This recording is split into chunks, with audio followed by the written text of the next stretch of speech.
Isaiah 53 was never interpreted as a prophecy about the future Messiah until followers of Jesus needed it to be a prophecy about the future Messiah. So the data that we have does not support this claim, and in fact, the data we have renders this claim likely false.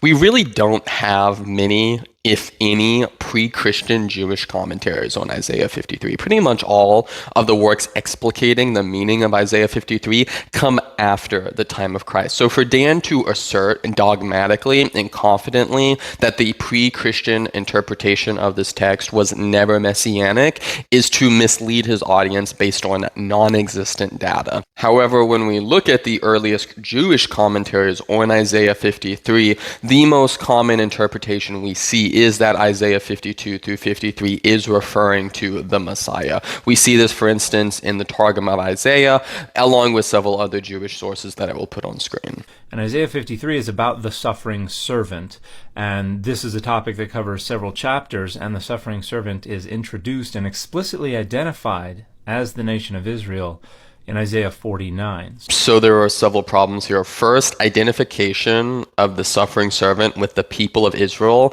That interpretation does not show up in traditional Jewish sources until roughly the 11th century.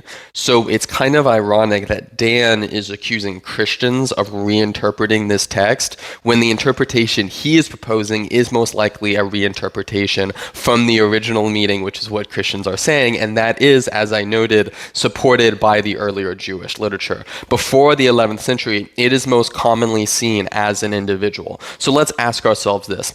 If the dominant pre-Christian understanding of this passage is that it's the nation of Israel, why don't Jewish sources report this understanding until 1,000 years after the death of Christ? I mean, we know Jews and Christians are arguing about this stuff. Isn't it incredibly unlikely that a few Christians came out and suggested a foreign understanding of Isaiah 53 and then almost all the rabbis just went along with it?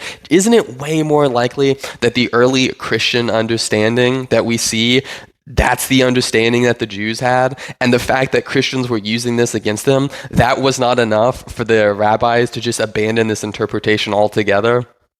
I'll let you be the judge of that. Second, Dan cites Isaiah 49 as explicitly identifying the servant with Israel, but that's false, as that chapter makes it abundantly clear that the servant is not the nation of Israel. Why do I say this? Verse 5 and verse 6 explicitly say that the servant was formed to bring back Jacob and to bring back Israel to the Lord. So the servant and the nation of Israel are clearly treated as two separate entities in that chapter, despite the servant being called Israel.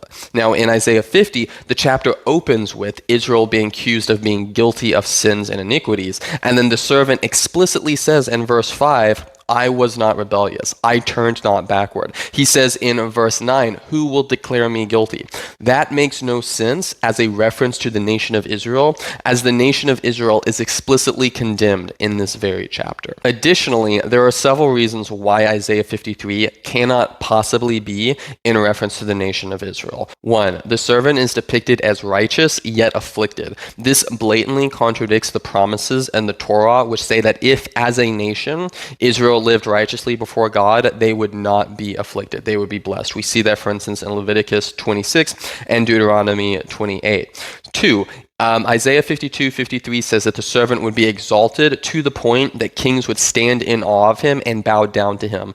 Israel as a nation never had such exaltation, and they certainly didn't have this at the time that Dan is suggesting that this was written by and was written about. Three, Isaiah 52-53 presents the servant as being totally righteous, which cannot be said for the people of Israel. It wasn't until Jesus' ministry was cut short by execution that followers of Jesus began to reinterpret, renegotiate their interpretation of Isaiah 53.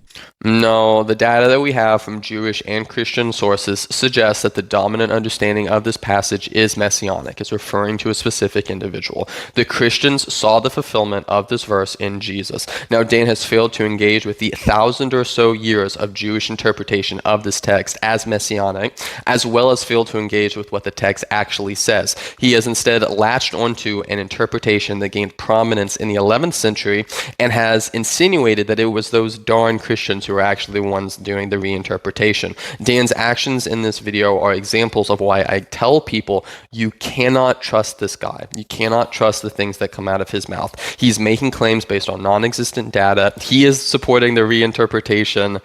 Don't take Dan McClellan seriously when he says stuff like this.